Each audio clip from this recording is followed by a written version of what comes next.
নমস্কার, আমার রান্নাঘরে সবাইকে স্বাগত। আজ আমি রান্না করব মিষ্টি কুমড়োর ছক্কা। এর জন্য নিয়েছি আমি, এখানে আছে মিষ্টি কুমড়ো, বেশ একটু বড় বড় করে কাটা আছে, আলু একটু বড় বড় করে কেটে নিয়েছি, আর আছে এখানে নারকেল কোড়া, এখানে আছে ছোলা, ভিজানো ছোলা, আর এখানে আছে একটু ভাজা মশলা। কড়াই গরম হয়েছে, কড়াইতে আমি তেল দিব। প্রথমে আমি আলুগুলো নুন হলুদ দিয়ে ভেজে নেব। নুন দিলাম, ছোলাতেও আমি একটু হলুদ দিয়ে রাখলাম, একটু নুন দেব, এগুলো আমি একটু ভেজে নেব।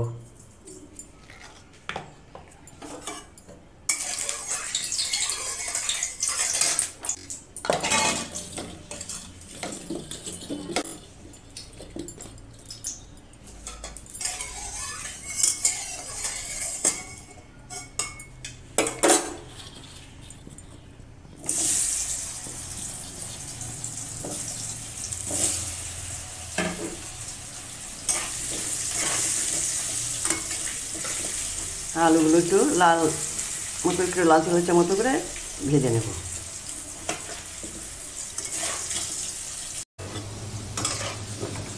আলুগুলো ভাজা হয়ে গেছে, লালচে লালচে করে ভেজে নিলাম।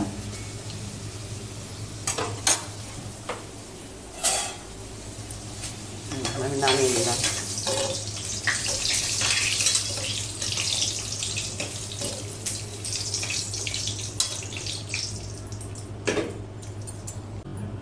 তেল দিলাম, আর একটু তেল দিলাম। ছোলাগুলো একটু ভেজে নেবো এবারে।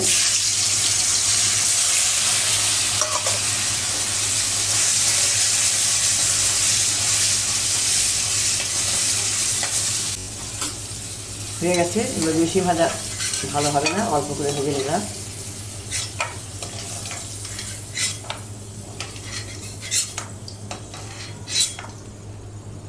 এখন আমি মিষ্টি কুমড়োগুলো ভেজে নেব।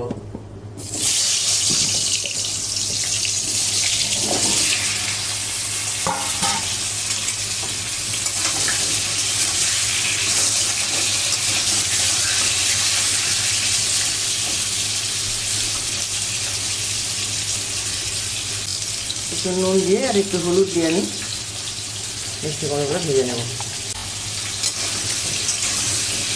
একটু ভাজবে, একটু এটাও একটু ভালো মতো ভাজা হবে, তারপরে নামাতে হবে। ভাজা হয়ে গেছে, এইবারে এই কুমড়োগুলো আমি নামিয়ে নেব।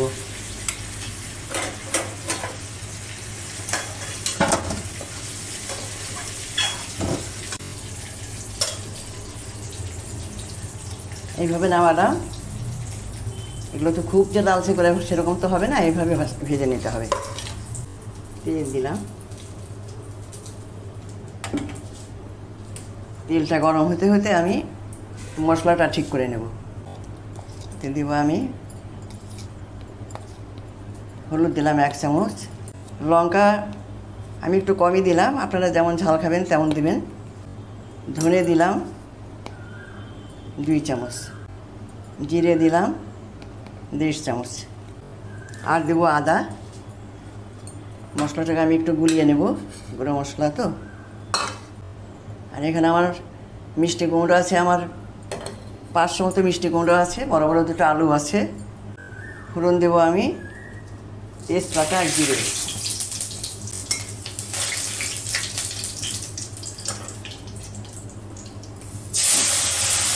মশলাটা দিয়ে দিলাম। আমি মশলাটা একটু কষিয়ে নেব। আদাটা দিই নাই, আদাটা আমি একটু পরে দেবো।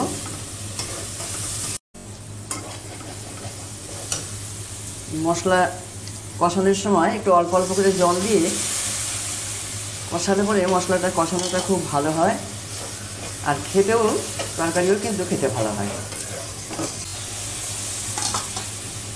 বেশি না, অল্প অল্প জল দিতে হবে।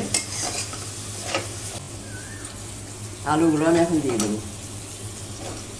মিষ্টি কুমড়োগুলো তো তাড়াতাড়ি গলে যায়, মিষ্টিগুলো একটু পরে দেবো। আদা দিয়ে দিলাম, 1 চামচ মতো আদা আছে এখানে। নুন দিলাম। এখন আমি আলুটা দিয়ে আবার একটু কষিয়ে নেব। তারপর মিষ্টি কুমড়ো দেবো। এখন আমি মিষ্টি কুমড়োগুলো দিয়ে দিলাম।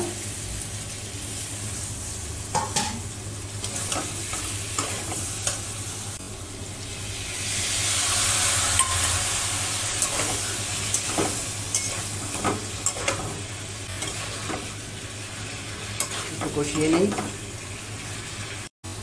এবার আমি ছোলাগুলো দিয়ে দিলাম।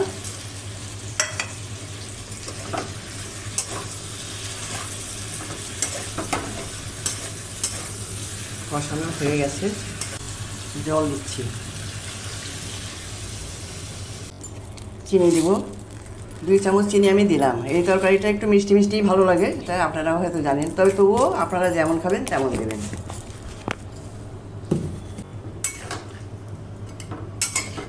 এর বেশি আমি খুব একটা ঝোল দেবো না, সেদ্ধ হবে, বেশি তো ঝোল থাকবে না, এই জন্যে আমি অল্পই ঝোল দিলাম।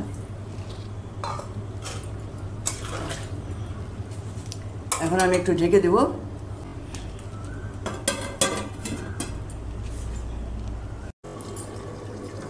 ঢাকা খুলি।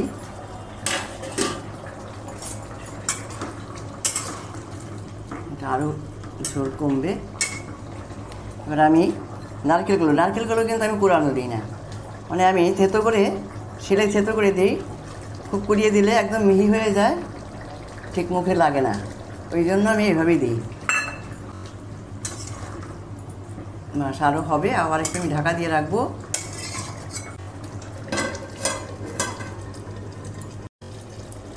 আচ্ছা, হয়েই গেছে, এইরকম থাকবে একদম। এটা আরও টেনে যাবে, নামানোর পর আরও টেনে যাবে।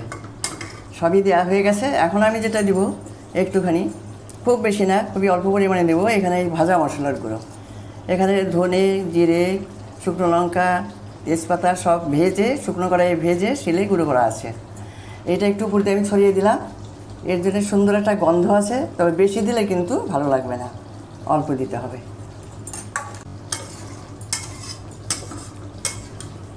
এখন আমি নামিয়ে দেবো।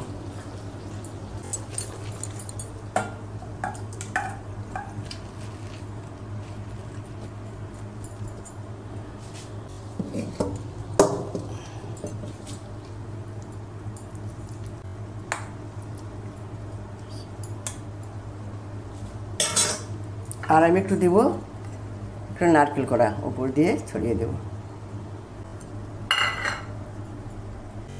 আমার রান্না এখানে শেষ হয়ে হলো, শেষ করলাম আজকের মিষ্টি কুমড়ার ছক্কা।